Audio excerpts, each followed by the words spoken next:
Roll Tide, everybody. Welcome to Cover Crimson. It is Alabama-Oklahoma week.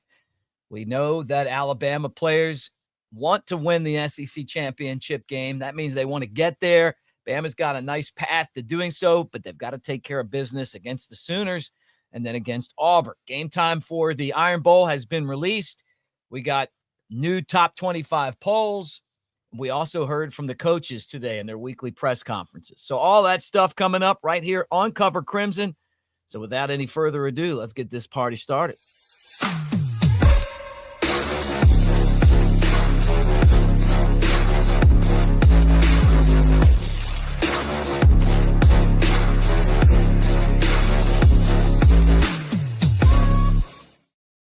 All right, he's Clint Lamb. I'm Mick Gillispie.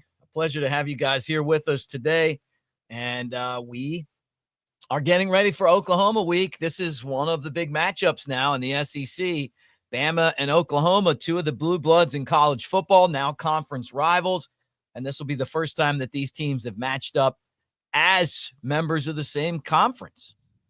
It's how you feeling about it, Mick? I mean, as the game gets closer, I understand that it's only Monday. I feel like it should already be Wednesday. I don't know why, but it's only Monday. But as you're starting to look more at Oklahoma, people are starting to talk about this game more. How are you feeling about it, man? You nervous? You feel confident? It's a road game, but Oklahoma struggled, but they're getting some of their receivers back that have kind of been out, and that's been a huge part of their problem. So are you feeling confident? Are you feeling a little uneasy? What's your worry scale?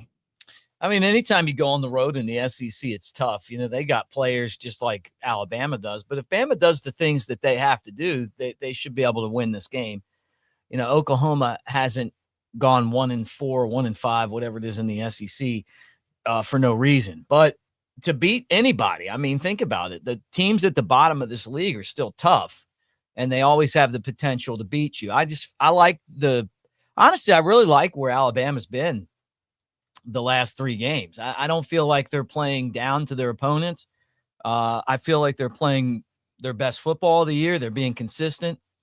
I love the takeaways, the defensive intensity. I was a little worried even after the Missouri game because I'm like, if these guys don't start to really figure it out, they're going to get beat. But I feel like we're kind of getting to that point where they are figuring it out. So I mean, I'm never totally comfortable, but I feel pretty good about where Alabama is today. Well, I don't have any doubt that they're going to the combination of Oklahoma's defense and the challenges that it can present on top of the fact that they're going to be playing at home, the fact that it's a night game, I think that combination of factors, it's going to be a really tough test for Alabama's offense. But as far as Alabama's defense going against their offense, they can certainly present some challenges too. Don't get me wrong. But what I will say is that defense travels. What Alabama's doing well, I think, is it lends itself to be able to go against Oklahoma's style of offense right now. And so I'm hoping that the turnovers and all that stuff can continue, maybe try to take the crowd out of it as much as possible and see where things go from there. But I really do feel like that Alabama is playing some of its best football this season. When you talk about the offense and the defense both coming together collectively, would like to see James Burnip get back to doing some of the things that he was doing prior to this past weekend. He did not have a great game, but as far as special teams go, I feel like they're playing pretty good special teams as well. So I really like where this Alabama team is at right now too. You've just got to continue to maintain the intensity. Look, I think that's it, man. I mean, just staying focused. It does not sound like Keon Sabb's going to be back talking about the press conferences. At least that's how I read into it. But I like the way that Bray Hubbard has stepped in. A lot of people talking about Hubbard and what he's brought to the defense. The secondary's just gotten better and better each week. The pass rush has been there. And we'll just start kind of with the defense. Your thoughts, but this has turned into, at least so far here of late, a strength of this football team. Yeah, and we'll go ahead and I'll pull it up right now. Give me 1 second. Let's see. You want me to play the Kane Wommack talking about defensive growth? Here we go, right here. Hopefully this plays through. than me. It's been a while. I'm curious if you have an update on Keon Sabb. Here we go. Along with an injury update, just how it's kind of affected him, the role he's kind of played in the defense. Yeah, he had his surgery and is away from us for a few days there, but he's just a guy that really has grown relationships with the team, and we want him around here. He's one of those guys, just like the others that are done for the year too, that care so much about this team, and we care about him. And so, as far as a timeline, I can't give that to you right now. I'm not, I know it will be obviously through this season, but we expect him back and ready to roll, for next year, of course. But, that's just something that, I see him, and, I love what his commitment level's been to our program. And we want to support him as he goes through these times, because these injuries are hard for guys, because this is not their only identity, but this is a big part of what they do. It's playing football right now. All right, there you go. So he is out for the year. Yeah, that's what I heard. I was watching it, and I was like, I think he just said he's out for the year. Are you surprised at all by that? I'm kind of surprised. I mean, based off of what we were hearing, it was going to be a while, but like we had heard nothing about season ending, right? So glad the question was asked. A lot of fans were wondering, with the way Bray Hubbard's been playing, what's it going to look like when Keon Sabb is back? Well, what it's going to look like is it's going to be 2025, and it's probably going to be Bray Hubbard and Keon Sabb, because Malachi Moore has exhausted, or will have exhausted, all of his eligibility. So, I mean, that is a blow for the defense from a depth standpoint. The fact that you are getting such quality play out of Bray Hubbard, we can't be talking about that enough, because Keon Sabb was effective. He had the ability in this vision-oriented defense to cause quarterbacks problems. Great job at baiting quarterbacks, seeing the underneath stuff, reading the quarterback's eyes, breaking on the football. He's got good range. And so when you lose a guy like that, typically a lot of defenses would be really affected. But with Bray Hubbard, and kind of, Kane Wommack talked about him and his performance, and the way that he's approached, even when he wasn't a starter, he approached every week like he was a starter. And then, when you do that and you do all the little things right, when it's now your time, and that can come at any point, you're a guy like Bray Hubbard was ready to go, and it really has helped Alabama's defense. Great from a run fit standpoint, great as far as in coverage, very balanced guy. And then you've got the experience factor there with Malachi Moore playing next to him. So just, the depth is certainly taking a big hit, but at least, you still have two quality frontline starters in the back end. You in the comment section, appreciate all of you guys. Roll Tide Chris and Roll Tide and Andrew. Thank you, man. Thank you. The stash. I guess that's the Mario look, the Bama Mario look. Boom, boom, boom, right? I'm jumping on mushrooms when I get out of here. Larry, Roll Tide, man. Thank all of you guys for being here. Like and subscribe. Give us a thumbs up. Hit the bell. Do all the things that we ask you to do. It helps the algorithm, and it also really helps us out a lot. We're brought to you by mybookie.ag. Use that promo code next round to double your initial deposit. So we are. Let's see here. I'm. How close am I to the end of this month? I've got another week. 2 weeks, about 2 more weeks of the mustache. If I stick with it for the whole mustache November. Well, you were allowed to shave it if for whatever reason Alabama loses one of these next 2 games, but you are not allowed to shave it as long as they continue. And in fact, you might have to stay committed to this a little bit longer, because, I'll tell you what, if Alabama makes it to the SEC championship and you hang on to it and they win the SEC championship, we will let you shave it after that. I mean, what? I don't want to commit to that, because I feel like people are going to go against that. But I feel like when you've got a really long extended break, you can do something like taking off the stash. But if it's been working for Alabama ever since you've done it, and they're in the SEC championship, and fans are kind of worried about that game, you can't go off, and you might have to leave it on for another week, Nick. I'm sorry. Yeah, it's funny. I just wonder, it's weird when I look in the mirror. So I wonder what it's like for people that tune in and they see the stash. But I love them. It's just not something that I'm able to do, a whole lot. But I said, let's try it out. Let's do it. It's been pretty fun. It's just sometimes you look in the mirror and you're like, who is that staring back at me? Well, let's get back to talking football. But again, thank you guys for being here. And if you haven't yet, get on covercrimson.com as well. We're in the middle of redoing the site. We're on there, the comment section. We're always having a great time there talking Alabama football. And, you guys can do it too. And you get one of these shirts if you get the annual subscription. So do it. It's worth it just to be part of the shirt club. You had posted some stuff on our Cover Crimson Twitter account, and I know a lot of you guys are part of that as well.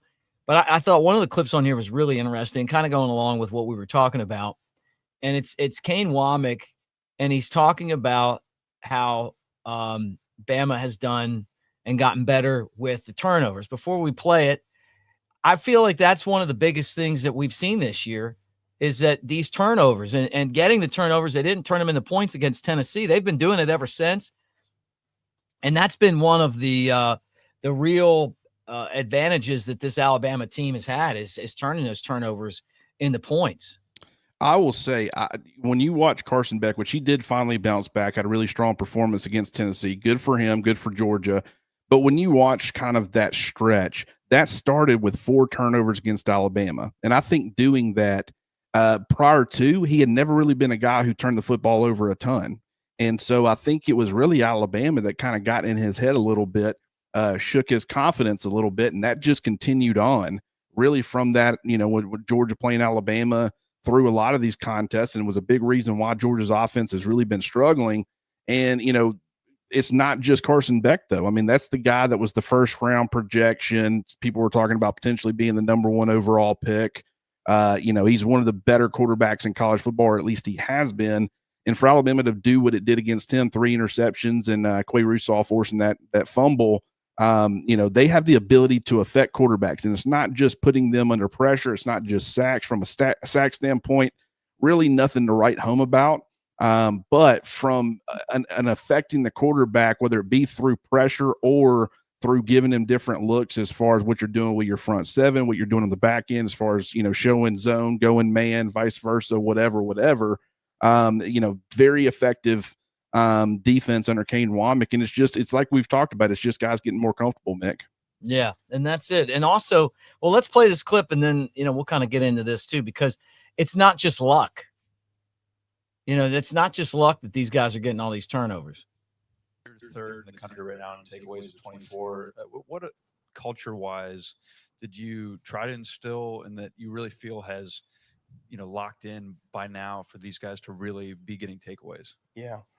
My dad taught me this years ago. I mean, takeaways, it's almost like muscle memory. You have to continue to preach it. You have to continue to drill it.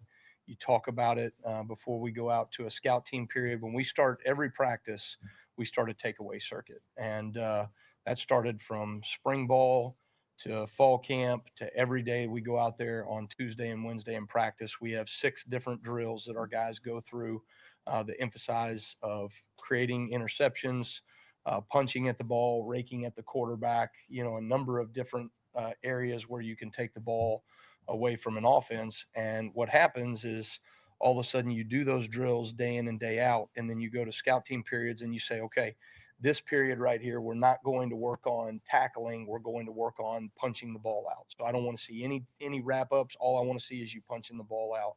And all of a sudden it becomes muscle memory on game day. So when Damani Jackson comes off the edge in a corner fire, he thinks, okay, I have a chance to be able to knock this ball out. Well, that's the exact same drill that he's been doing for 9 months now, is punching the ball in that exact moment. It's just now becoming muscle memory for him. So those are the things that are exciting. And certainly, like I said, it's becoming an identity of who we are as a team. And so that has to continue moving forward. I love it, man. I love it. I mean, I think that Clint is exactly why you do those drills, but it has definitely paid off for Alabama. Yeah, I mean, and I'll say this, as you're transitioning to that, you've got to understand this swarm defense concept. It's like guys rallying to the football multiple. And early on, when you're still adjusting to just how Kane Wommack likes to operate and how he likes to coach his guys up, typically the first guy who's getting there is, it's really like a 1-2, and it can really work in either direction. Sometimes it's the first guy that's getting there that's trying to force the turnover, and then there are other guys rallying to the football in case he is unable to secure the tackle because he doesn't force the turnover and he's not in a great position, or it's the first guy getting there, securing the tackle, wrapping up, having him ready, and then someone else coming in and forcing the turnover. But, as you're going through that, we were seeing some missed tackles early in the season.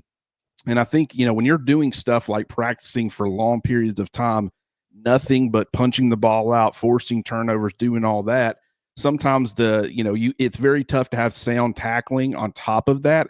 But when you got multiple guys rallying to the football, it can become a combination where you can do it effectively and consistently. And I think that as guys have gotten more comfortable making sure they're rallying to the football, it doesn't matter if you think the guy's got the tackle, you've got to go and get in on the tackle or whatever. I think that's made a significant difference as guys have gotten more comfortable, and they're just, it is becoming muscle memory, and, there's an art to it, and it's such a difficult thing for guys to grasp. But what I will say is learning this way will help some of these guys be impact players on the next level in the NFL, because, Peanut Tillman was a guy, a corner for the Chicago Bears, and that guy was phenomenal at getting the football out, forcing fumbles. And, he wasn't just really an interception guy, but man, he forced, I want to say one year he had like double-digit forced fumbles as a corner, which is like unheard of. But he had mastered this technique kind of that Kane Wommack is teaching. And I think that could end up paying dividends for some of these defenders on the next level, just like it is starting to pay dividends for Alabama right now. There was a season, I want to say like 3 years ago, where Alabama could not get a turnover at all. Yeah, it was 2 or 3 years ago. Yeah, and then all of a sudden, like, they're back to becoming ball hawks again. They're back to getting these turnovers, and them getting the turnovers and then scoring. Obviously, I mentioned that before, but it's one of the reasons why they're a team that could win a national championship. Well, even with all their other issues. Well, and that's, one thing that you always saw under Nick Saban, priority numero uno for him always was sound tackling. And it did. I'm not saying Alabama always had sound tackling. There were times where, the way that the game has changed so much, where you're not practicing, bringing the guys down to the ground as much in practice and doing all that. There have been times where that was affected, and you could see it be affected. But the priority when Nick Saban, that season, he was talking about we need to force more turnovers. We need to put more of an emphasis on that. But it was like, I think there was something, and I don't know this definitively, but just from what I know from a fundamental standpoint and playing discipline and doing all that from Nick Saban, were they doing enough as far as what Kane Wommack's willing to do as far as the entire periods where you're doing nothing but working on getting the ball out and doing all that?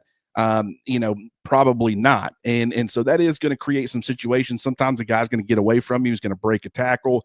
That's going to frustrate fans. But in today's college football, defense is already at a massive disadvantage. And, unless you have like just across the board, a completely stacked defense that, can man up on guys, and you don't necessarily have to force a ton of turnovers. Really, you're going to be giving up yardage and some points nowadays. So it's really, I think that the turnover side of things needs to be of higher priority than maybe it was in the past, because it's about creating that separation and giving what you hope is a high scoring offense, a couple extra possessions. And I think Alabama, from a complementary standpoint, they're starting to do that. They've been doing it on defense, but now the offense is really starting to capitalize on it. And I think that's making a significant difference on game day. All right, let's take a look at a couple of questions. Adam, always great to see you. You talked about Ty being a little mediocre Saturday, but then got into what it would take for Alabama to win. And I kind of want to hit both of these things, but he said the formula used to be to beat LSU. Obviously, LSU is not a top team anymore, but they were. And he said Milroe needs to throw the ball effectively for us to win a title. The offense needs to progress because Milroe will not be able to simply run over top of teams. I agree. You had pulled up some comments on Jalen Milroe. Milroe has to throw the ball. That is him running the ball is important, but he's also got to throw the ball once you get past teams that can't, that obviously are going to take that run away. He's got to throw over top of them. But I've seen him do both of those things.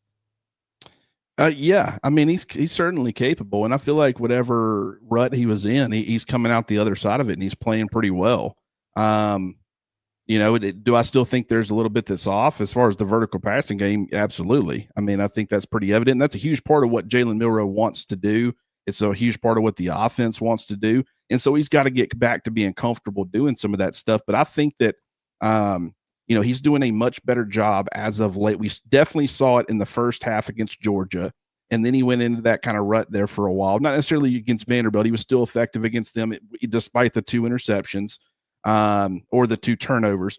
But then from that point, I just don't feel like he was doing it enough. But as far as taking what defenses are giving him, understanding where to go with the football based off of what defenses are giving him, it's quicker decisions. It's being willing to check down. It's being willing to go to your running back, swinging out into the flats, doing a lot of those different things. And as he's gotten more comfortable doing that more consistently, and Nick Sheridan, not in this press conference, but in weeks past, he talked about, hey, it's really been about the little things, that the fundamentals, the mechanics, all those different things that we've been preaching with Jalen Milroe, where, it's becoming more of an instinctual thing, a second nature thing for him on that front. And if he can do that and mix that in, I think that there will continue to be some opportunities downfield because of the playmakers that you have at receiver. And I do think that while certain teams are probably going to be able to limit Jalen Milroe's success on the ground, I think he's too dynamic to completely stop him. He's going to be able to rip off a couple, maybe not super long runs, but get you some first downs, maybe turn a 3rd and 9 into a first down, do some of those things.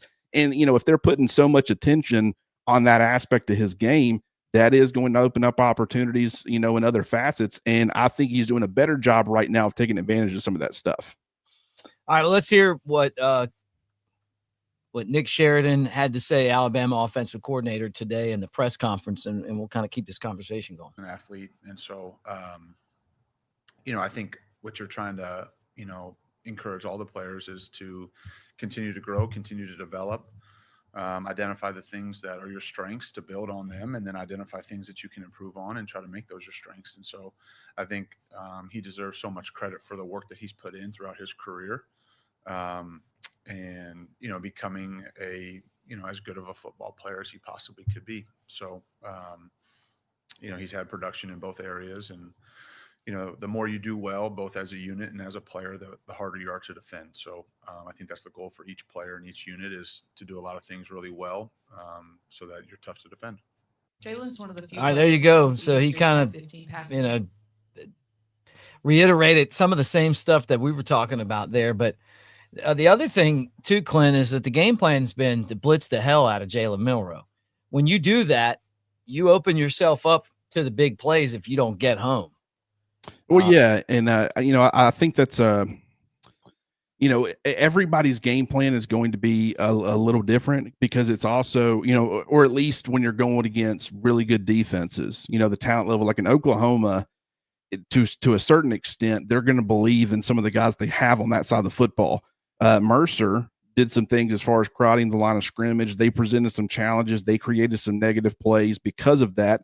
It also, presented some opportunities. They took some more chances than a lot of your, I don't think Oklahoma's going to be taking the chances that Mercer did, because Mercer was kind of, what do we have to lose here? I'm not saying that Oklahoma's kind of not playing in a similar way as far as, that their season, but as far as their defense, they believe in their talent and their ability to stop offenses a little bit more. And I think that that's going to create a different game plan. And I will say this, as you're seeing Jalen Milroe grow, and Nick Sheridan talked about this, it's not just Milroe, it's every position. The more effective you can be getting the tight ends involved as of late, really the last several games, that has been huge as far as what defenses have to account for. The fact that Ron Williams was such a big part of the offense early, but here recently, his production has kind of gone down a little bit. You've seen Jeremy Bernard really emerge and become a strong 1A, 1B option as far as targets and all that stuff. That's more that defenses have to account for. You get Kendrick Law more involved in the jets and let him do his blocking stuff out on the perimeter, and then get him some targets early like they have in some of these games. That's going to present more that the defense has to account for. You look at Caleb Odom and getting him, he's now, or at least he started against Mercer. He's been a bigger part of the rotation. Height, weight, speed guy, mismatch problem, something else you got to account for. Getting the running backs more involved, the run game more involved. I think that all these different things, it's like, while they're still perfecting some of this stuff, it is creating a situation where you have an offense that it really doesn't matter what defense you're going against, because you're never going to play a defense that's unable to, that's able to stop absolutely everything that you do if you do everything well. And so I think that could end up paying dividends for Alabama as the season progresses. Well, you certainly hope so, right? I mean, that's what you want. You want to see both sides of the ball getting better. I feel like the defense is getting better. I feel like the offense at times is getting better. And then other times I feel like, hey, what's going on right here? Like, I mean, even with Mercer having so much pressure on the quarterback, did you notice that too? Like, you're watching and you're like, is this, you scored 52 points, it wasn't ever in question. But I feel like for the last couple of years, the pressure on the quarterback, and it's not just this year, it was last year too. And maybe even the year before that, honestly. I'm trying to remember the last time we really dominated up front on the offensive side of the ball. Well, it's kind of like if you're playing a pickup game of basketball and you can't, you're not stopping the other, them on offense. You might leave a guy snowbirding on the other side of the court, waiting for you to pull down a rebound and then kick it out, get it down to them across the court and allow them to score an easy layup. That's kind of, in some ways, like the way Mercer was playing. They know they're not lining up straight up and beating Alabama, so they're taking a bunch of chances, and they know they're going to be giving up plays and allow Alabama to, do some different things. But they're hoping to kind of generate some things, maybe get lucky and force some turnovers by taking some risk.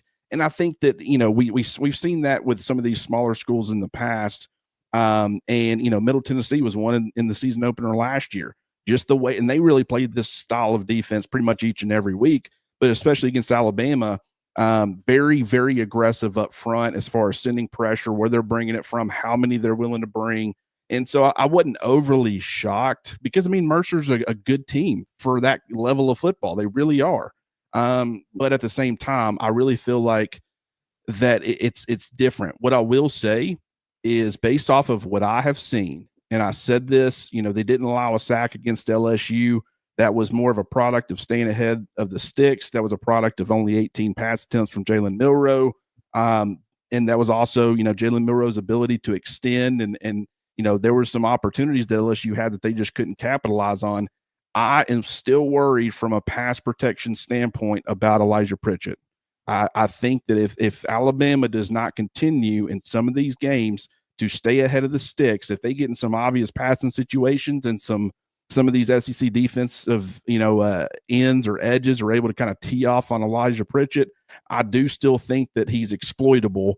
And that's something that Alabama needs to be wary of. Just because, your last few opponents haven't been able to take advantage doesn't mean that at Oklahoma and Norman isn't going to be able to take advantage. Auburn's got some pretty good pass rushers. They could present some challenges. Whoever you play in the SEC championship, probably going to be the same way. So that's something to keep an eye on if you're an Alabama fan. I do think that the offensive line as a whole is showing a lot of improvement. And I think Elijah Pritchett's showing improvement. I don't want to just criticize the guy. I want to give him his due as well. But I just think that there's some things as far as, being a little bit too aggressive in the pass sets, and he's just allowing himself to get overextended too much. And there's some opportunities there. We just need to keep an eye on it. Kane Wommack is another one of these the clips in the press conference that you put up that I thought was worth talking about. And he's talking about his relationship with the quarterback. It's funny when I sit in here and do Elephant in the Room with Jay Coker, that it's not just the coaches on his side of the ball that he's got relationships with. One of them's Mike Stoops, who was the defensive coordinator at Florida State when he was there. And he's got some funny stories. I can't remember which ones he talked about on the air and off, so I don't want to echo any of those, but maybe when we do Elephant later today, I'll see what he says. But here's what Kane Wommack said about Jalen Milroe, and I think it's kind of cool that you get that these guys pay attention to the stars on the other side of the ball. And why wouldn't you? You're playing against them every day. Coach, prior to Saturday's game, I saw you encouraging Jalen Milroe, and we often see you two exchanging some words on the sidelines. How would you describe your relationship with him?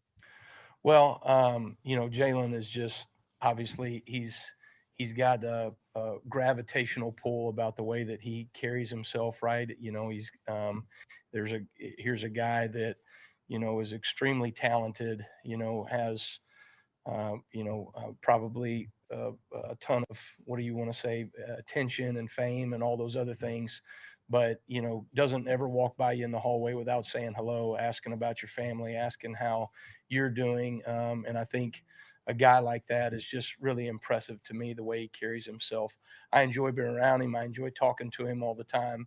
I've always said, a quarterback and a punter or a defensive coordinator's two best friends. And so I like to hang out with my friends every now and then. Right. So, and encourage them. So they, I think the way that he has battled through some of the adversities that we've had this season is really impressive. And that's really what that conversation was about. Here we are on the back end of the season in November, battling our asses off every single week. And I think, he's a huge reason of why we've been able to have success in this moment. And so just giving him a little encouragement. I hope the volume wasn't too loud whenever you caught that. Hey, I recognize that voice.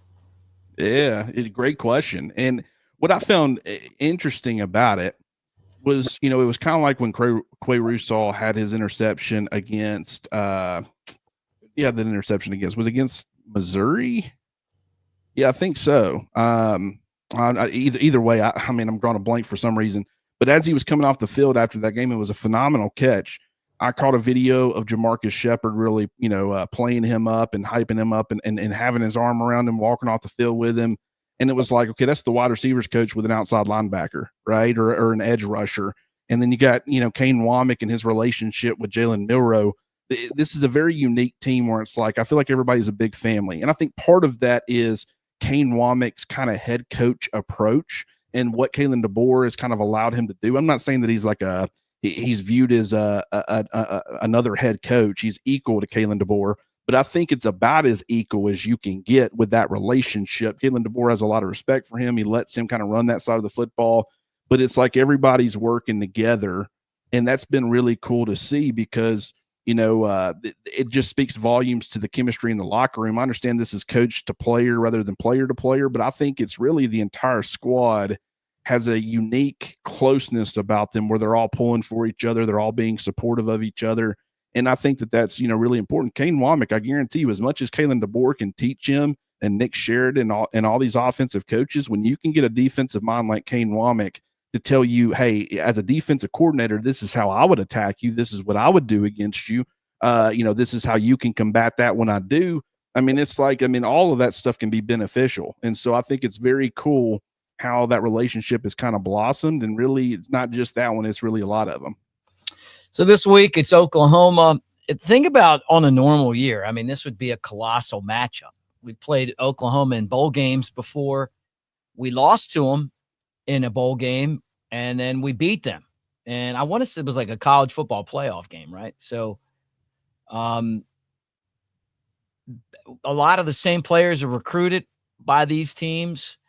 This is, I would say, one of the top 5. Well, is it top? Would you say top 5? At least top 10 programs in the country, but arguably top 5, right? I mean, they've won a bunch of championships and they have a great tradition. I mean, they're certainly in that top 10 conversation. Absolutely. I don't top 5. I'd have to actually kind of list it out and just see, but there's no doubt Oklahoma is a very well-respected program. It's a proud program, and they've got talent. And like I said, with some of these receivers coming back, and we're going to be talking more about it throughout the course of this week, but kind of the rough patch that you've seen from Oklahoma's offense, I'm not saying it's going to be fixed, but there for a while, like their top 5 or 6 receivers were out. Imagine taking Alabama's top 5 or 6 receivers off of, making them unavailable on a game day. Granted, based off of what you saw from Rico Scott, maybe some fans will feel pretty confident, but I'm telling you, it would be difficult. I mean, guys would be playing prominent roles who aren't used to it. You would have like a week to prepare for it, or maybe, if they're out for a couple of weeks, you get a couple of weeks to kind of improve. But these guys are kind of bottom of the roster depth chart guys, because of either youth or the fact that maybe they're, several years into the system and they're just not all that great. And so that's kind of, Oklahoma's found themselves in a situation where not only did you have that, but you had a young quarterback who was going to make some young quarterback mistakes, and defenses have taken advantage. And then you put, Jackson Arnold back in there, and he's played, he's had some up and down play, but I don't want fans to think that this is going to be a cakewalk, because I think with the environment, with the defense that's going to present some challenges. Alabama's defense needs to be ready to take advantage of whatever opportunities that Oklahoma's offense gives them, because if they can force some turnovers and put the offense in a good position to kind of take a lead, I think that can really take the crowd out of it. It could, give Alabama all the momentum that they need, and they could end up getting a sizable victory that way. But if they don't do what they need to early, you could have a dogfight on your hands. They are a blue blood, man. 7 national championships and 50 conference championships. It's impressive. 50, yeah. I mean, that's not half, but that's a lot of them. Oh yeah. I mean, yeah. And just watching Oklahoma, are you surprised? I really wasn't all that surprised. Like, a lot of people were talking about them being kind of in that top 25 conversation, and, they would end up being pretty good this year. I kind of viewed them in the same way that I viewed Auburn going into this year. And that is where I'm like, okay, I could see both Oklahoma and Auburn both being 7 and really on a 7-5 track. Maybe the winner of that Oklahoma-Auburn game getting to 8-4, but that to me was the absolute ceiling for either team. I thought 7-5. I very much could have seen 6-6, and when in Auburn's case, obviously that was still overshooting it. But with Oklahoma, they can still, get to that 6-6, maybe 7-5, depending on what happens against Alabama. But they, I'm not overly shocked that they're having a much tougher transition to the SEC than a program like Texas, who had the right coach with Steve Sarkisian. He had kind of built that program in an SEC image, as far as, good trench play, experienced quarterback, at least had a running back before he got injured. And they've got some other running backs as well. But, with Cedric Baxter, I think he was going to be kind of a game changer for their run game. Receivers for days, weapons for days for Steve Sarkisian. The defense lost a lot, but we all knew they were going to be competitive. Oklahoma, I'm not really all that shocked they haven't been, but that doesn't mean they can't be dangerous on any given Saturday. Yeah, I'm with you. I mean, and when you got to go on the road and play at places like this, you just never know. I mean, you got to play your best football. You turn it over. The officiating, I mean, Tennessee found out about how bad officiating can be. I saw the highlights of all the missed calls in their game. Hey, it kind of reminded us of our game at your place. And it's a shame, but the officiating's gotten so bad. It's not like that Alabama-Tennessee game from 3 years ago where you wonder what the official's motive is for being so bad and lopsided. It's just bad, and the home team gets a lot of calls. So, you've just got to be ready to go out there and take care of business and hope that you don't get into one of those games where all of a sudden they're calling every single weird call that there is to call, or they're not paying attention. And so the officiating can play into it. Turnovers can play into it. It's loud. You keep them in the game. They have a chance. And these type of teams, if you don't go out there and just really get into them early, they can change their whole season. Auburn can do that. And same thing with Oklahoma. Auburn beats us. Oklahoma beats us. They're not talking about how bad the season was. They're talking about, hey, you know what? We beat Alabama this year. And what's coming after that, especially in Auburn's case, like they're hyping up their own recruiting class, rightfully so. It's a good class. But if you beat Alabama, it's like, man, it was a rough year. It wasn't what we wanted. We couldn't get the play out of the quarterback that we wanted. We couldn't get the performance out of the offensive line that we wanted, but we were able to still beat Bama. And Hugh Freeze was able to start off 1-0 against Kalen DeBoer. Kalen DeBoer led Alabama. And then when you talk about the recruiting class, what does that mean for the future? Like, that's going to be the narrative. So, people need to be prepared for that. But yeah, I mean, I think at this point with the referees, you kind of need to bake it into the cake as far as your game plan going in, where it's like, and I don't mean from you need to account for it as far as you need to expect adversity is what I'm saying. You need to expect some calls to probably not go your way, especially when you're the road team. And you need to say, okay, whenever we face that adversity, we've got to be mentally tough enough to be able to overcome those things, because it will not be a shock if 1 or 2 of those happens. We need to be prepared for it. We need to have a mindset of, we expected this. It's not the end of the world. How do we overcome it from here?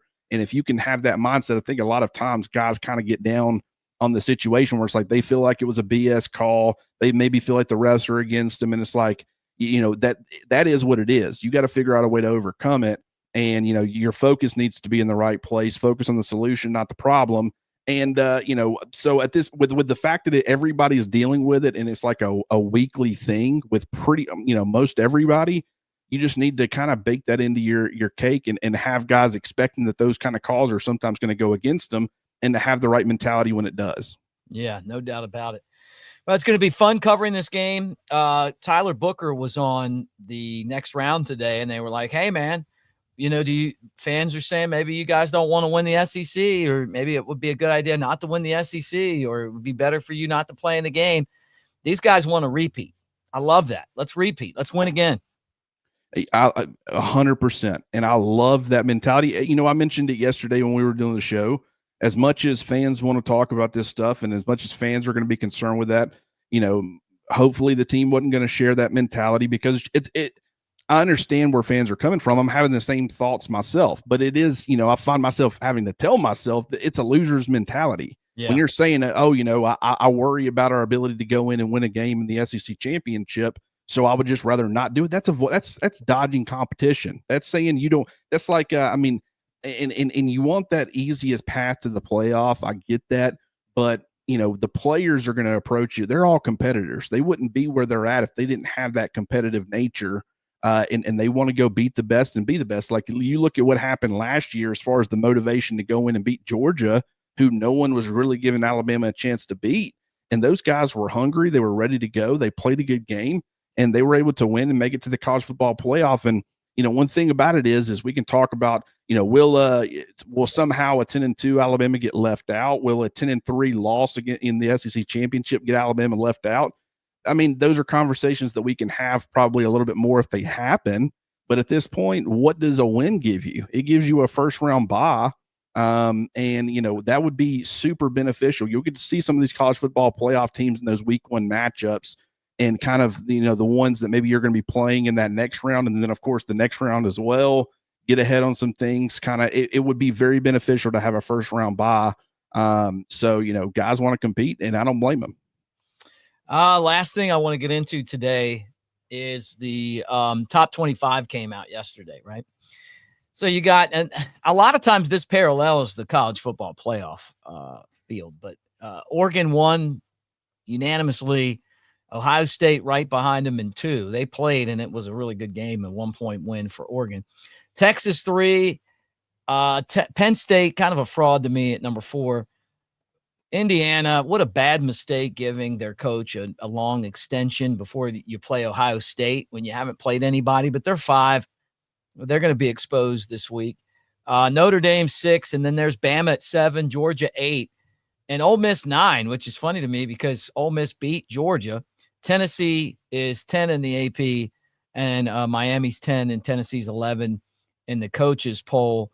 South Carolina 19. And that is, and Texas A&M, sorry, they're 14 in the coaches, 15 in the AP. So your thoughts on the college football playoff and where the top 25 and where Bama's ranked right now? Yeah, obviously BYU going down, Tennessee losing, that's going to create, Alabama's definitely going to jump up to bare minimum 8. Wouldn't be shocked if it followed and they were number 7.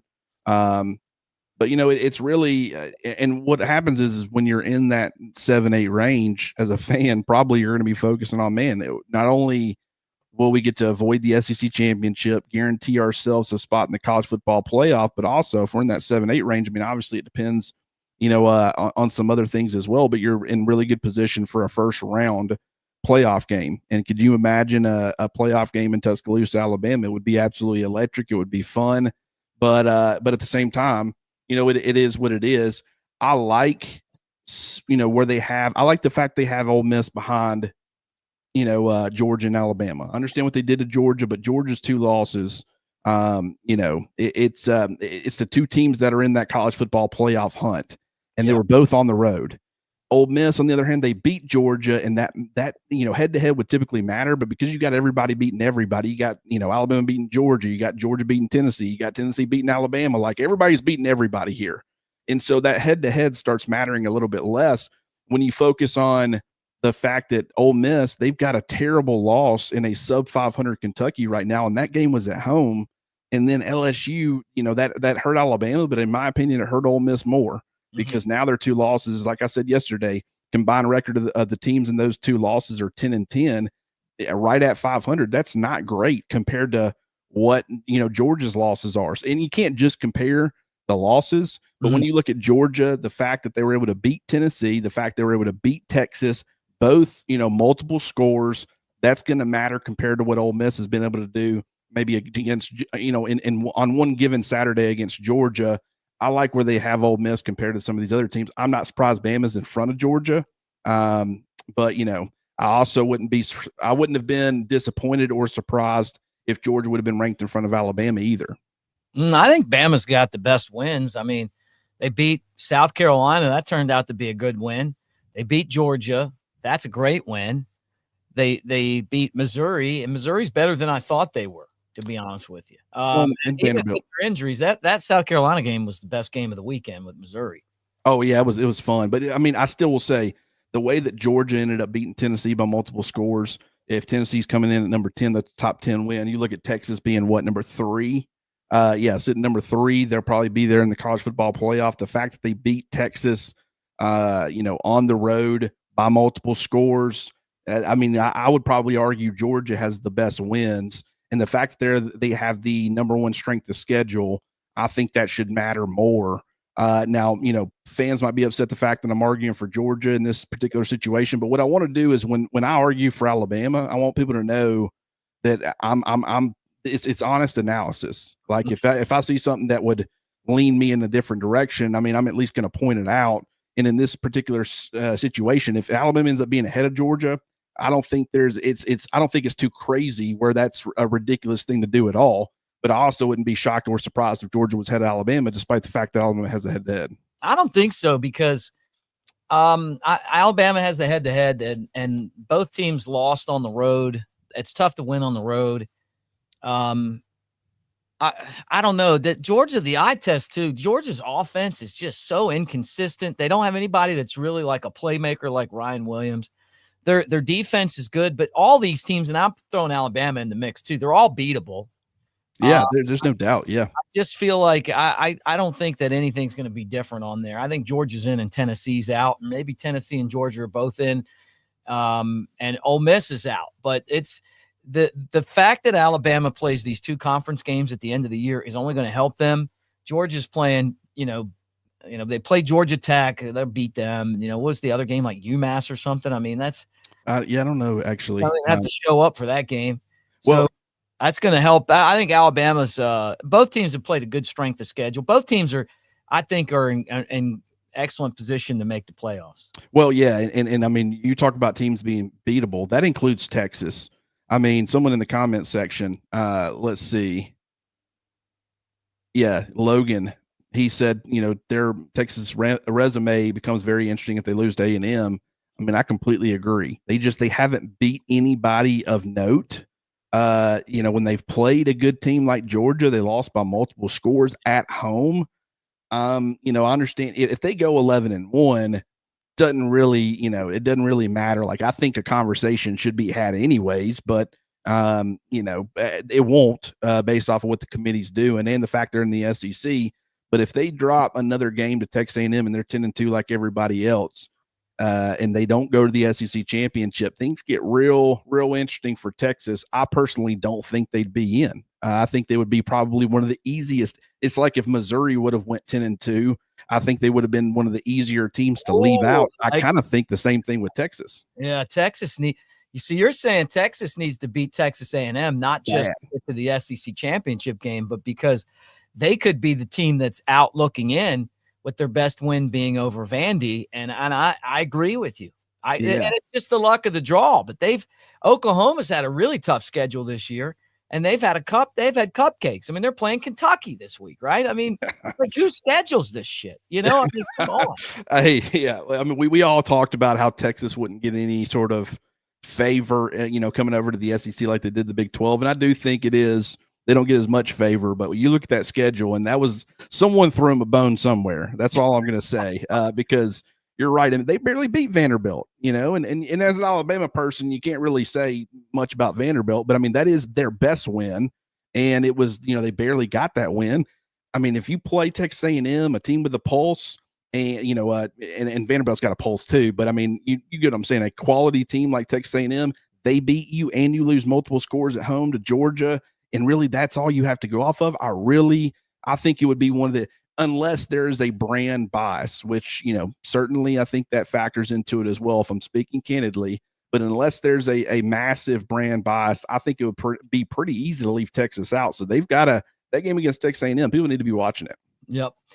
All right, guys, been a lot of fun today on this Monday talking to you. Clint, do you have anything you want to share about covercrimson.com other than this glorious T-shirt that you get when you sign up for the annual subscription? Yeah, now's the time to be joining, guys, because, we're continuing the same thing we've been doing, the snap count observations, all that stuff. But also you're talking Oklahoma road game. You're talking Auburn, potential SEC championship, college football playoff. You got the basketball team. We're doing game threads every time they play a game. That's been a lot of fun. And then you got the early signing period coming up here in just a couple of weeks. And obviously there's been some decommitments. That's got fans concerned. Are other guys going to be following suit potentially? Are they going to be able to flip some guys as far as other commitments at other places? It's going to be an exciting signing period whenever that gets underway. And as it approaches, we're over the next couple of weeks really going to start focusing in on the recruiting side of things and talking about it here on the show, but also doing a lot as far as the message board as well. So if you haven't already, go sign up for covercrimson.com. I guarantee you won't be disappointed. Thanks for hanging out with us, guys. Brought to you by mybookie.ag. Use the promo code NEXTROUND to double your initial deposit, and we appreciate them as well. But most importantly, you guys, thank you for being here. Roll Tide, everybody. Share with your friends. Like, subscribe, thumbs up, hit the bell. All things that Alabama fans can do. Auburn fans, have a great day.